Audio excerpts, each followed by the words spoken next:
Welcome students. तो ये हमारा वीडियो जो चैप्टर नंबर 10 है आपका स्ट्रेट लाइंस, उसका इंट्रोडक्शन का सेकंड पार्ट है। हम इन वीडियोस में जो हम क्लास 10th में कोऑर्डिनेट ज्योमेट्री पढ़ चुके हैं उन्हीं का इंट्रोडक्शन देख रहे हैं। और पहले पार्ट में हमने इंट्रोडक्शन में क्या क्या देख रखा है। पहले पार्ट में हमने देखा कोऑर्डिनेट एक्सिस के बारे में, कोऑर्डिनेट ऑफ अ पॉइंट के बारे में देखा, हमने देखा क्वाड्रेंट्स क्या होते हैं और डिस्टेंस बिटवीन दो पॉइंट्स क्या होते हैं। ठीक है, तो आज जो हमारा जो इंट्रोडक्शन पार्ट सेकंड है इसमें हम देखेंगे area of a triangle whose vertices are given और फाइनली हम सेक्शन फॉर्मूला देखेंगे। ठीक है, तो जो पहला वीडियो है जो इंट्रोडक्शन का, उसका जो लिंक है वो मैं डिस्क्रिप्शन में दे दूंगा। तो पहले अगर आपने वो नहीं देखा है तो उसको जाके देखें, फिर जो सेकंड इंट्रोडक्शन का वीडियो है ये वाला उसको आप देखें। ठीक है, तो चलिए स्टार्ट करते हैं अपन। सबसे पहला जो हमारे पास में आज का टॉपिक है वो है एरिया ऑफ ट्राइंगल। ठीक है, तो the area of a triangle whose vertices are A x1, y1, b x2, y2 और c x3, y3 इज। तो हमें अगर कोई ट्राइंगल है जिसके वर्टाइसेस हमें दिए हुए हैं ए बी सी और उसके कोऑर्डिनेट्स भी दिए हुए हैं, तो उसका अगर हमें एरिया निकालना है तो उसका हमारे पास में क्या, हमने सीधा डायरेक्ट फॉर्मूला पढ़ रखा है क्लास 10th में, है ना। तो वो क्या है, 1/2 mod of x1 multiplied by y2 minus y3 plus of x2 multiplied by y3 minus y1 plus of x3 multiplied by y1 minus y2, है ना।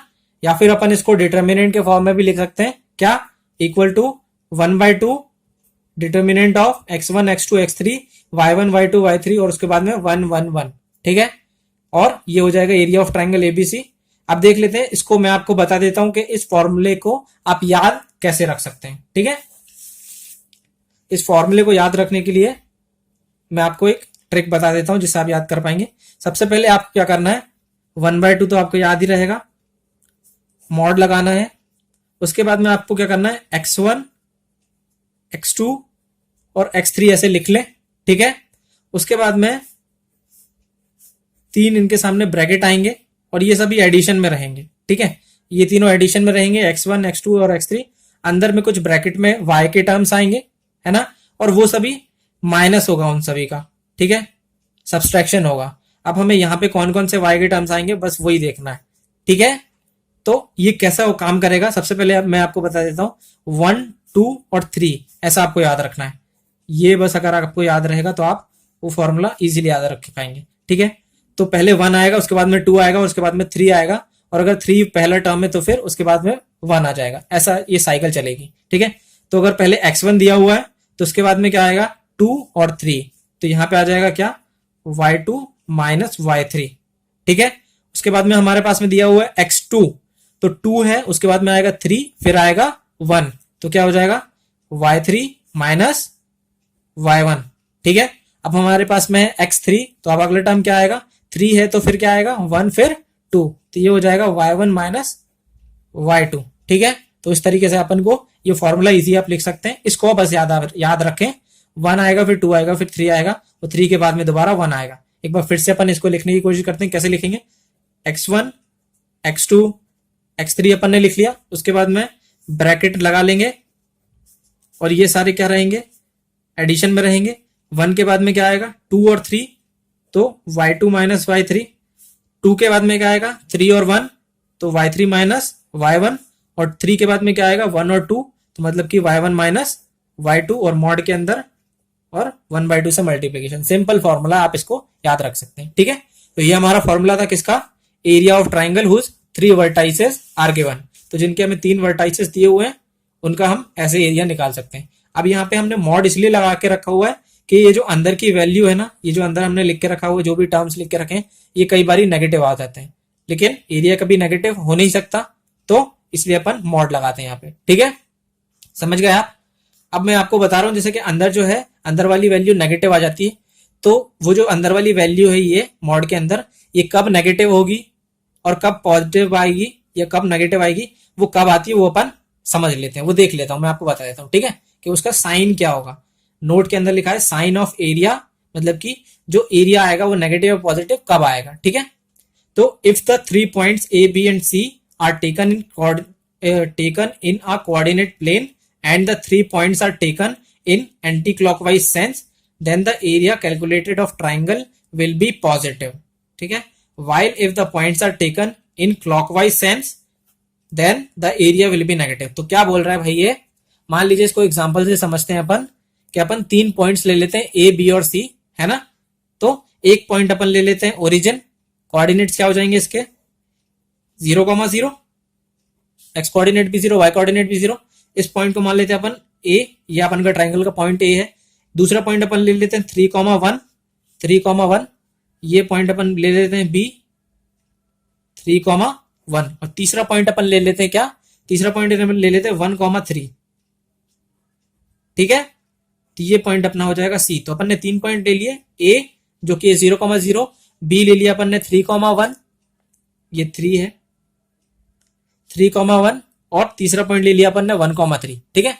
तो अगर अपन ये जो पॉइंट्स है ना, ये 0,0 ए बी और सी, इसको अगर अपन एंटी क्लॉकवाइज सेंस में लेते हैं एरिया कैलकुलेट करने के लिए, मतलब अपन x1 y1 इसको लें, x2 y2 इसको लें, और x3 y3 इसको लें, तो अपन क्या कर रहे हैं, ये जो हमारा ट्राइंगल बन रहा है ना, इसमें अपन एरिया पहले ये वाला पॉइंट कंसिडर कर रहे हैं, ये वाला पॉइंट अपन पहले कंसिडर कर रहे हैं, फिर अपन बी पॉइंट कंसिडर कर रहे हैं, फिर अपन सी पॉइंट कंसिडर कर रहे हैं, है ना। तो ये अपन एरिया कैसे एंटी क्लॉकवाइज सेंस में ले रहे हैं, है ना, क्योंकि ओ बी सी या फिर ए बी सी, तो ये एंटी क्लॉकवाइज जा रहा है।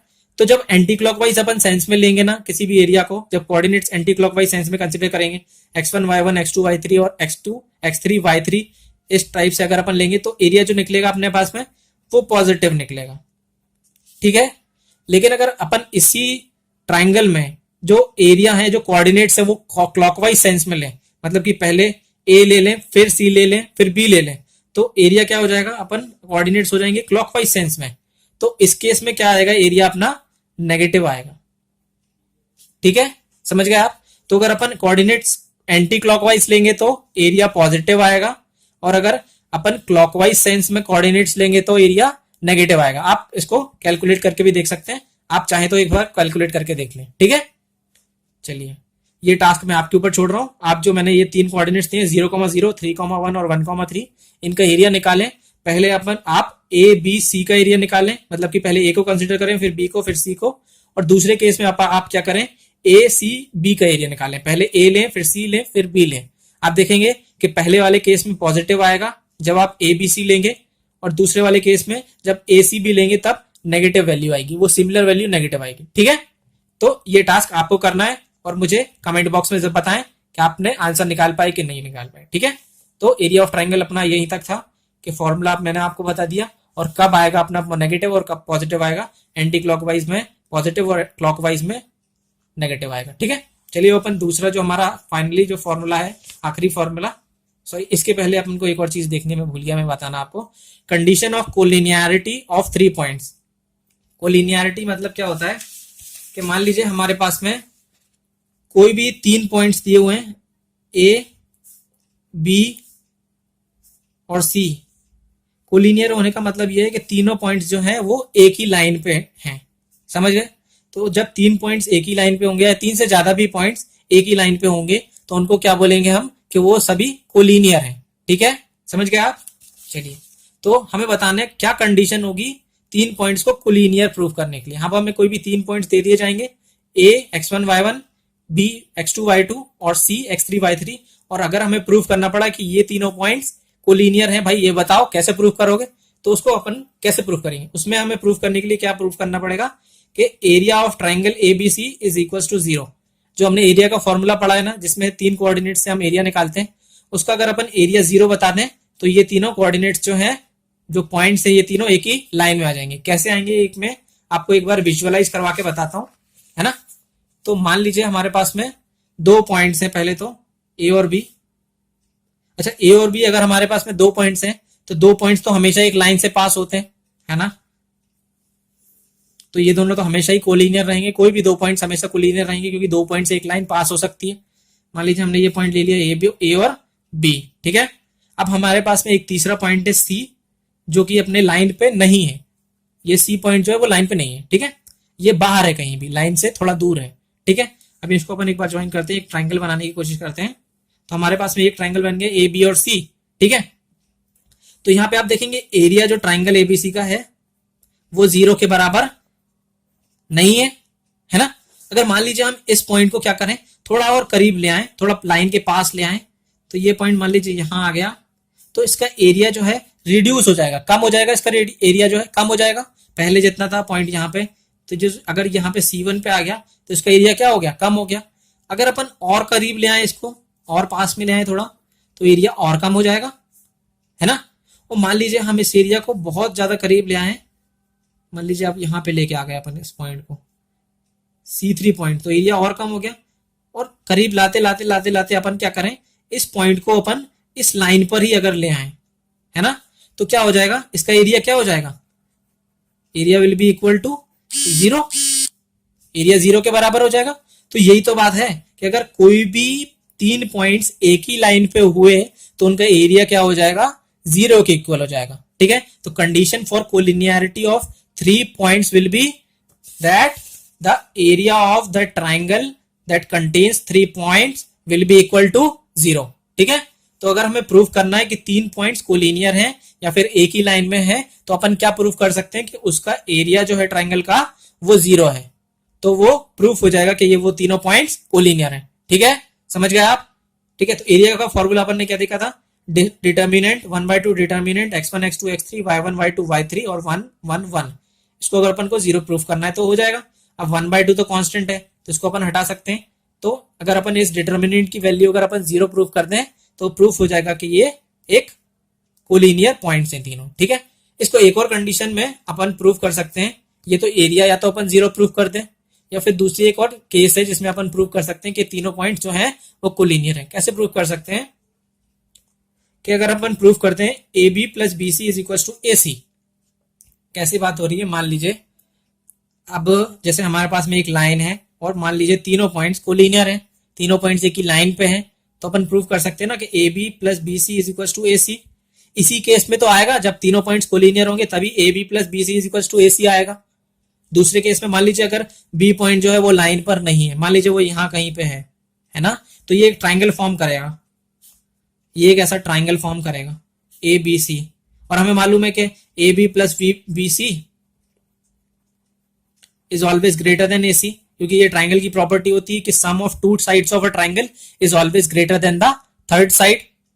तो अगर अपन प्रूफ कर दें कि AB plus BC is equal to AC, तो भी ये प्रूफ हो जाएगा कि ये जो 3 पॉइंट्स हैं A, B और C इस जो एक ही लाइन पे है या फिर कोलिनियर है। तो ये भी एक कंडीशन है कि 3 पॉइंट्स कोलिनियर है। अगर अपन प्रूफ करते हैं दो का सम जो है वो तीसरे के बराबर है ना। पर हमें ये ध्यान रखना पड़ेगा कि कौन सा पॉइंट बीच में आ रहा है। जैसे यहाँ पे B पॉइंट बीच में आ रहा है तो इक्वेशन क्या बनेगी, AB plus BC equals to AC। लेकिन अगर पॉइंट C बीच में आएगा तो अपन को कुछ और इक्वेशन मिलेगी। क्या इक्वेशन मिलेगी, AC plus CB is equals to AB। AC plus CB बोलते हैं या BC बोलते हैं, एक ही बात है। तो AC plus BC equals to AB। और मान लीजिए अभी यहाँ पे B पॉइंट मिडिल में था, यहाँ पे जो C पॉइंट बीच में था, और आखिरी में अगर एक और केस बन सकता है कि A पॉइंट बीच में हो, तो उस केस में क्या बन जाएगा, AB plus AC is equals to BC। AB plus AC is equals to BC, है ना। तो ये तीन मैंने इसीलिए बताया आपको, बाकी है एक ही चीज, नाम का फर्क है बस। तो अगर अपन दो का जो सम है लेंथ्स का वो तीसरे के इक्वल बता दें तो भी क्या प्रूफ हो जाएगा कि ये तीनों पॉइंट्स कोलिनियर है। ठीक है, समझ गए आप। कोलिनियरिटी में कोलिनियरिटी 3 पॉइंट्स के अपन दो तरीके से प्रूव कर सकते हैं। एक तो एरिया ऑफ ट्राइंगल अपन 0 कर दें, या फिर अपन ये प्रूव कर दें कि दो जो लेंथ का सम है वो तीसरे के बराबर है। ठीक है, चलिए ये हमारा हो गया condition for collinearity of 3 points. ठीक है, अगला जो हमारे पास में है वो है सेक्शन फॉर्मूला। ठीक है, सेक्शन फॉर्मूला अपन देख लेते हैं। सेक्शन फॉर्मूला क्या है कि ये सेक्शन दो टाइप के होते हैं, पहला इंटरनल सेक्शन होता है और एक दूसरा होता है एक्सटर्नल सेक्शन। तो सबसे पहले अपन इंटरनल सेक्शन देख लेते हैं कि इंटरनल सेक्शन फॉर्मूला क्या है। तो पहला जो है internal section formula, the coordinates of the points which divides the line segment joining the points x1, y1 and x2, y2 internally in the ratio of m:n are given by। ठीक है, तो ये क्या बोल रहा है, असल में हमें उस पॉइंट के कोऑर्डिनेट्स निकालने हैं जो कि ये जो हमें गिवन पॉइंट्स है ना x1, y1 और x2, y2, अगर अपन इसको ज्वाइन करें तो वो पॉइंट इस जो लाइन जो इन दोनों को मीट मतलब जो लाइन बना रही है उनको m:n के रेशियो में डिवाइड करें। मैं आपको डायग्राम से समझाता हूं, बेहतर तरीके से समझ पाएंगे आप। मान लीजिए हमारे पास में दो पॉइंट्स दिए हुए हैं, ये पॉइंट है हमारे पास में A x1 कॉमा y1, ठीक है, और एक हमारे पास में पॉइंट है b x2 कॉमा y2 जिसके कोऑर्डिनेट्स हैं। तो हमें ऐसा पॉइंट निकालना है इनके बीच में x जिसके कोऑर्डिनेट है x कॉमा y, जो कि इन दोनों जो है ये जो लाइन है a और b को जो ज्वाइन कर रही है उस लाइन को m/n के रेशियो में डिवाइड कर दे, ठीक है। तो m/n के रेशियो में डिवाइड कर दे, इसको अपन कैसे लिखेंगे, ax upon bx is equals to m/n। तो वो लाइन को m/n के रेशियो में डिवाइड कर दे, वो पॉइंट अपन को उसके कोऑर्डिनेट्स निकालने हैं, ठीक है। तो उसका फॉर्मूला अपन ने पढ़ा हुआ है, क्या था फॉर्मूला उसका फॉर्मूला था जो x कोऑर्डिनेट आएगा ना उसका जो होगा वो होगा x will be equal to mx2 plus nx1 upon m plus n and y will be equal to my2 plus ny1 upon m plus n, ठीक है, समझ गए आप। अब ये फॉर्मूला आपको कैसे याद रखना है वो भी मैं आपको बता देता हूं। आपको क्या करना है, जो m का मल्टीप्लीकेशन होगा ना वो अपोजिट साइड होगा, और सिमिलरली n का जो मल्टीप्लाई होगा वो अपोजिट साइड होगा। सबसे पहले तो x1 और x2 ही आएंगे x में, और नीचे m प्लस n आएगा इंटरनल सेक्शन में। दोनों साइड ये पॉजिटिव, दोनों साइड में सम आएगा, m प्लस n नीचे आएगा। अब m जो है वो मल्टीप्लाई होगा इस साइड जाके, x2 दूसरे साइड जाके होगा, और n जो होगा वो भी इस साइड जाके मल्टीप्लाई होगा। तो m x2 plus n x1 upon m plus n, x will be equal to m x2 plus n x1 upon m plus n, ठीक है। Similarly y will be equal to m y2 plus n y1 upon m plus n, ठीक है। तो ये था हमारा internal section का formula. Internal section में क्या हो रहा है एक बार फिर देख लीजिए कि इन दोनों पॉइंट्स के बीच में कहीं भी कोई एक पॉइंट आ रहा है जो इसको m/n के रेशियो में डिवाइड कर रहा है, ठीक है। ये हमारा फॉर्मूला इसका क्या होता है, mx2 plus nx1 upon m plus n, ये x कोऑर्डिनेट का होता है और y कोऑर्डिनेट का similarly my2 plus ny1 upon m plus n। अब अपन नेक्स्ट जो है वो एक्सटर्नल सेक्शन का फॉर्मूला देख लेते हैं। एक्सटर्नल सेक्शन सबसे पहले देख लेते हैं कि एक्सटर्नल सेक्शन क्या होता है। इंटरनल सेक्शन तो हमें समझ आ गया कि वो बीच में कहीं पॉइंट आ रहा है ए और बी के बीच में, ठीक है।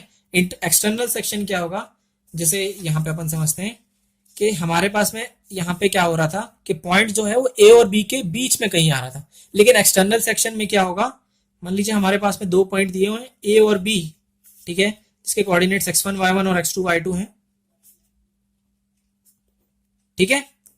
तो एक्सटर्नल सेक्शन में क्या होगा, वो जो पॉइंट होगा ना जो उसको m/n के रेशियो में डिवाइड करेगा वो इन दोनों के बीच में नहीं आएगा।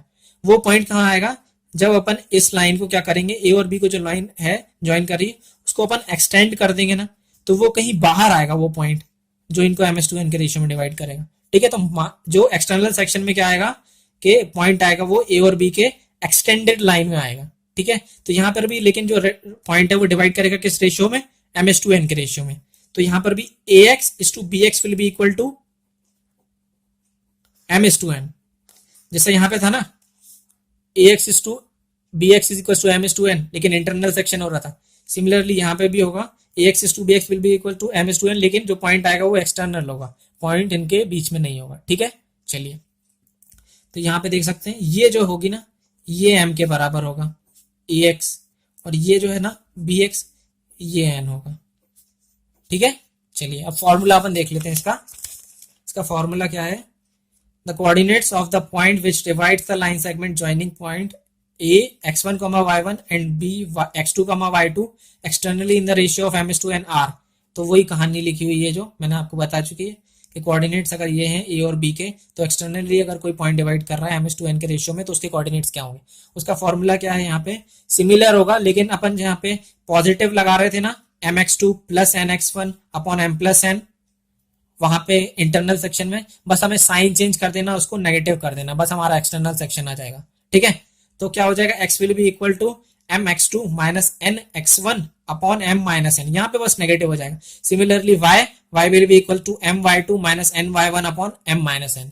इसका जो फॉर्मूला वो जो है डायग्राम मैंने यहाँ पे भी बना रखा है, आपको अलग से भी बता दिया मैंने, लेकिन यहाँ पे भी डायग्राम बना हुआ है, ए यहाँ पे दिया हुआ है, बी यहाँ पे दिया हुआ है, लेकिन x जो है वो इन दोनों के बीच में नहीं है, वो कहीं बाहर है ना। इसको जब लाइन को एक्सटेंड करें तो वो कहीं बाहर आ रहा है पॉइंट, ठीक है। यहाँ पर भी ax अपॉन bx जो है m/n के बराबर है। सब उम्मीद है आपको सारी चीजें क्लियर हो रही होंगी, ठीक है।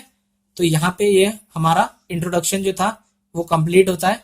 जो हमने 10th क्लास में जितना भी कोऑर्डिनेट ज्योमेट्री पढ़ा हुआ था उसको हमने अभी तक जितना भी पढ़ा था उसको सभी को रिवाइज कर लिया है। आगे जो पार्ट आएगा उसमें अपन परफेक्टली जो कंप्लीटली न्यू जो टॉपिक्स हैं जैसे स्लोप ऑफ लाइन और क्या बोलते हैं एंगल बिटवीन टू लाइंस, वो सारी चीजें अपन नेक्स्ट जो वीडियोस हैं उसमें पढ़ेंगे। आज के लिए बस इतना ही, तो फिर अपन नेक्स्ट वीडियो में। थैंक्स फॉर वॉचिंग, अपनी पढ़ाई जारी रखिए।